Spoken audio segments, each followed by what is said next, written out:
Many thought last week that it was a fairly lengthy delay waiting until today to get Gary Bettman and Donald Fehr back in the same room. Well, today they met, but they wanted to talk more about where they stand in trying to move forward. NHL Commissioner Gary Bettman and Deputy Commissioner Bill Daly spent about 2 hours with Players Association Executive Director, big handle I know, Donald Fehr and his brother Steve, the union's number 2 man.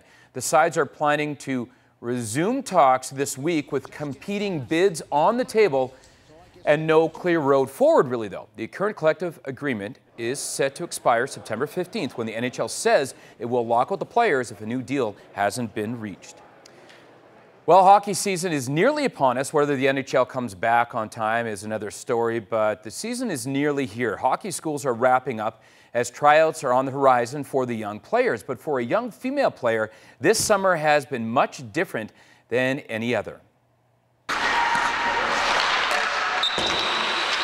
Watching her out on the ice, she seems no different than any of the other young female hockey players in camp. But when you talk to her, hockey in Canada is like soccer in Italy. well, you realize she's not from around these parts. Giorgia Battista is a 14-year-old female hockey player from Italy. She convinced her father to bring her to Canada this summer to better her game. And she has spent time with Girls Hockey Calgary, the Highwood Raiders, and at the Edge School thus far. Here in Canada, the hockey is better than in Italy.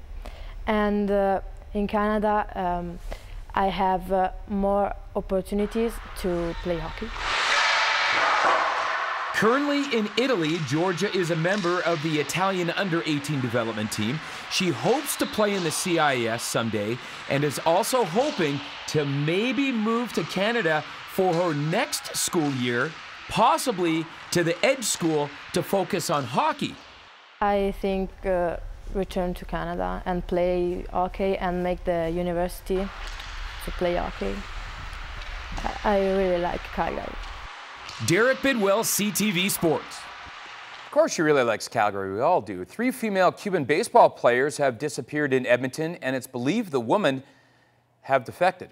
All the women. The executive director of Edmonton's Baseball Federation confirms that 3 players did not show up at the closing ceremonies of the World Cup of Women's Baseball on Sunday. Their identities have not been released. Last week, the Cuban team lost another player. The 21-year-old disappeared from her quarters at the University of Alberta and defected with a boyfriend, they say, to the United States.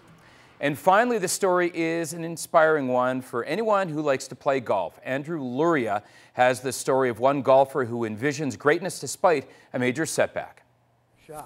If you want to see greatness in a place where greatness is frankly hard to achieve, hold on. Birdie time. As if lining up a golf shot, okay, accounting for the elements, ball center, and actually executing to perfection weren't senselessly tough enough.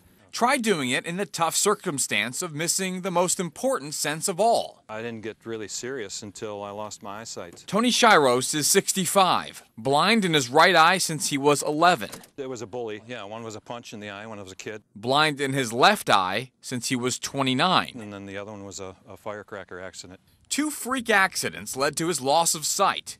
Though up until about 4 years ago, a number of cornea transplants gave Tony about 60% vision in his left, before a retina detachment meant permanent blindness. Through those years of partial sight, Tony played golf. He didn't realize that was still an option when he was completely blind until about a year ago. I used to use a 3-iron before I got my my blind walking stick. Blind golf is virtually like regular golf, except players can ground their club in hazards and they can use a coach to point them in the right direction. That's the one. So how's Tony done as a rookie blind golfer? He took 2nd in his first national tournament and 5th a couple weeks ago at the national championship. Okay. Very good. I knew, all the time that I put into it when I was young was going to be for a platform to show what God can do in my life, Just playing is one thing. I had 2 holes in 1 in the last 10 years. But those are 2 great things that most sighted golfers surely can't say for themselves. That's it. In Odessa, Life is good. I'm Andrew Luria, ABC Action News. Okay. And there's your sports, Jackie.